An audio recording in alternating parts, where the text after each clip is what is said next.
Պարոն Ավետիսյան, ինչով եք պայմանավորում այն, որ վերջին շրջանում դաշնակցության վերաբերյալ բացասական հայտարարություններ են արվում, բացասական մոտեցում կա, որտեղից է գալիս այս ուղղորդված վերաբերմունքը։ Կարծում եմ ակնհայտ է եւ մեր հանրության առնվազն այն մարդիկ, ովքեր քաղաքականությամբ ինչ-որ չափով հետաքրքրվում են, իսկ իրենց թիվը քիչ չի, իրենք շատ պարզ գիտեն։ Բանաձևը դետալային հետևյալն է, այսօրվա իշխանությունը առաջնորդվում է ամեն գնով սեփական աթոռը պահելու շահով։ Դա իր հիմքերն ունի, այսինքն իրենք դրանով նաև իրենց գոյաբանական խնդիրն են լուծում եւ այլն, ամենալավ իրենք գիտեն ինչ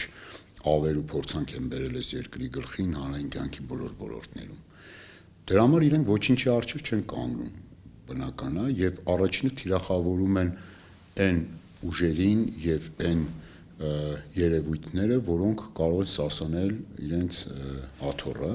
իրենց իշխանությունը եւ գնալով բնական է, որ ավելի ակնհայտ է դառնում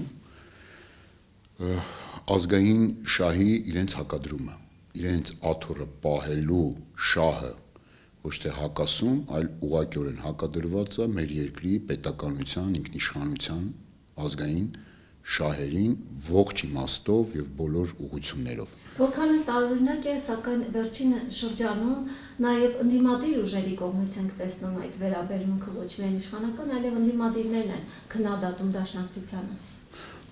Տեսեք, դաշնակցությունը իր երկարամյա պատմության մեջ առաջնորդվել եւ ընդհանրապես ինքը ստեղծվել եւ կա բացառապես այն պարզ պատճառով,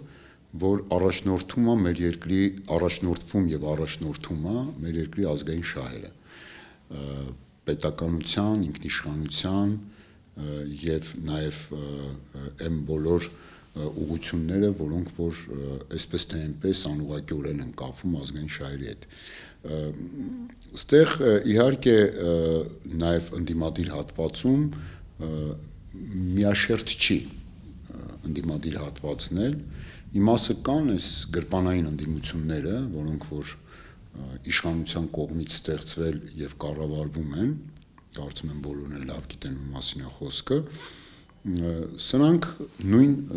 քիչ առաջ ասեցի, նույն իշխանության թելը թելելով եւ սինխրոն հարձակվում են դաշնակցության վրա նույն նպատակից բխող։ Մնացածն էլ, այսպես ասեմ, կարելի ասել թերևս անառողջ մրցակցության որոշակի նաեւ դրսևորումներ եւ մեծ հաշվով նաեւ կարծում եմ ավելի շատ իրենց նեղ քաղաքական դրդապատճառներով է դա պայմանավորված եւ ոչ երբեք նորից եմ կրկնում մեր երկրի կայուն զարգացման եւ ընդհանուր առմամբ ամենակարևոր նպատակներից մեկի այս իշխանությունների նոր առաջ հեռացնելու որտեղ շատերին թվում է, որ հասարակությունը չի հասկանում, թե ինչպես Նիկոլ Փաշինյանը եկավ իշխանության։ Փաշինյանի իշխանության բերողները երբևէ կարող են վերադառնալ իշխանության։ Տեսեք, սա անպտուղ մի բանավեճ է, ով բերեց, ինչ բերեց եւ այլն, եւ կարծում եմ այնքան էլ լավորից չի, մեր նպատակը հստակ է։ Մեր նպատակը կասեցնել Հայաստանի Հանրապետության այս իրավիճակը, որը մեր խորին համոզմամբ աղետաբեր է։ Աղետաբեր է պետության լինելիության իմաստով, մեր երկրի եւ սերունդների երկարաժամկետ ազգային շահի իմաստով, ինքնիշխանության իմաստով եւ ընդհանուր առմամբ գոյաբանական բոլոր տեսակետներից եւ իմաստներով։ Այսինքն եթե այս աղետաբեր վիճակն է եւ դրա դոնորը, աղբյուրը ամեն օր այդ վիճակը սրող եւ սնուցողը այս իշխանություններն են, հետեւաբար թիվ 1 խնդիրն է դառնում կասեցման պարագայում, թիվ 1 խնդիրը դառնում է այս իշխանությունների օր առաջ հեռացումը։ Սա է մեր իրական նպատակը, հիմնական նպատակը եւ այո, այս նպատակի շուրջ ցանկացած համախմբում դաշնակցության համար եղել է, կա եւ մնալու է օրակարգային։ Սա կարևոր է, առաջին հայացքից թվում է թե պարզ բան է, բայց կարևոր է ընկալել է, եթե իրապես դա ընկալվի, իսկ դրա օրինակը եւ փորձառությունը կա, տեսեք նախորդ 4, 5, 6 տարիներին ինչով է զբաղվել հայեղափոխական դաշնակցությունը Հայաստանի Հանրապետությունում, հենց համախմբան տեսանկյունից, կարելի է մնացած հարցերի պատասխանը շատ հանգիստ գտնել։ Այո, այս նպատակի շուրջ առողջ իրական համախմբումը այլընտրանք չունի եւ սա նաեւ վերկուսակցական եւ խմբային շահից վեր իրապես նպատակ է։ Ով անկեղծ է այստեղ, ապա մենք իր հետ ունենք անցնելու ճանապարհ։ Ով անկեղծ չի ցանկացած այլ նպատակով, մի օր ուրեմն դա պարզվելու է, բացահայտվելու է եւ դրանից հետո բնական է նաեւ դաշնակցությունը կարող դառնա իրենց համար թիրախ։ Մենք չենք շեղվելու մեր նպատակից։ Մեր նպատակը հստակ է, մեր նպատակը մեկ օրվա չի,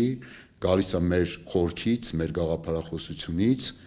եւ մենք վստահաբար գնալու ենք այդ ճանապարհով, ինչպես մեր նախորդ անցած ամբողջ, այսպես ասենք, պատմությունն է դա վկայում։ Պատմության ընթացքում մշտապես եղել են ուժեր, եւ արտաքին ուժեր, եւ ներքին ուժեր, որոնք ցանկություն են ունեցել փակել դաշնակցությունը։ Դուք այսօր այդպիսի ուժեր տեսնում եք Հայաստանում եւ Հայաստանից դուրս։ Դաշնակցությունը փակելու ցանկություն եւ վարքագիծ ունեցել են նախ եւ առաջ եւ դաշնակցության դեմ անողոք պայքարել են հնարավոր բոլոր ձևերով հայ ժողովրդի թշնամիները։ Հայ ժողովրդի դարավոր թշնամիներ, ովքեր ուզեցել են նաև բնաջնջեն հայ ժողովրդին, հայ մարդուն բնաջնջեն, որտեղ իրենց երկարաժամկետ շահերին ուղղակի հակասող եւ խանգարող է եղել, դա այո մեր թշնամիներն են եղել դարավոր եւ դա արտահայտվել է նաև իրենց ցեղասպան գործողություններով։ Դաշնակցության թշնամիները ըստ էության եւ դաշնակցությունը փակող, վերացնող բոլոր ուժերը ներքին եւ արտաքին նույնն են, ինչ որ հայ ժողովրդի այսպես թշնամիները եւ հայ ժողովրդի բնաջնջումը ուզող ծրագրված իրականացնողները։ Այսօրվա իշխանության մեջ տեսնում եք նման ցանկություն։ Այսօրվա իշխանությունները ողջ ծավալով, իրենց ողջ ռեսուրսով, քարոզչական, քաղաքական, ֆինանսական եւ նաեւ մնացած բոլոր ողջ ռեսուրսներով, նաեւ պետական ողջ ապարատի գործադրմամբ ամեն օր ել ավելի բացահայտ կերպով հակադրվում են դաշնակցությանը, թիրախավորում են դաշնակցությունը եւ թիրախավորում են դաշնակցականներին։ Պարոն Ավետիսյան, որքան ժամանակ է մնացել Նիկոլ Փաշինյանին։ Ես կարծում եմ, որ ամեն հաջորդ օր նախ այսպես ձևակերպենք, որքան ժամանակ է մնացել, ես պայծառատես չեմ, որ կարողանամ դա այսպես օրով ժամով կանխատեսեմ, բարեբախտաբար թե դժբախտաբար այդ ուրեմն կարողությունները չունեմ Աստծուց տրված, բայց ես կարող եմ ասել հետեւյալը, որ նախ իշխանապողությունը այլընտրանք չունի մի պարզ պատճառով։ Եթե կա Նիկոլ Փաշինյանը եւ իր իշխանությունը, ապա կարճ ժամանակահատված հետո իմ խորին համոզմամբ չի լինելու Հայաստանի Հանրապետությունը։ Իսկ եթե Հայաստանի Հանրապետությունը պետք է ունենա իշխանություն եւ իրապես շրջի այս էջը, ապա այդ դեպքում պետք է լինի իշխանապողություն։ Ժամանակները նաեւ աշխարհակաղակական իմաստով արագանում են այս process-ները, այլընտրանք չկա Նիկոլ Փաշինյանի իշխանապողության եւ ժամանակը կարծում եմ շատ մոտ է, շատ մոտ է։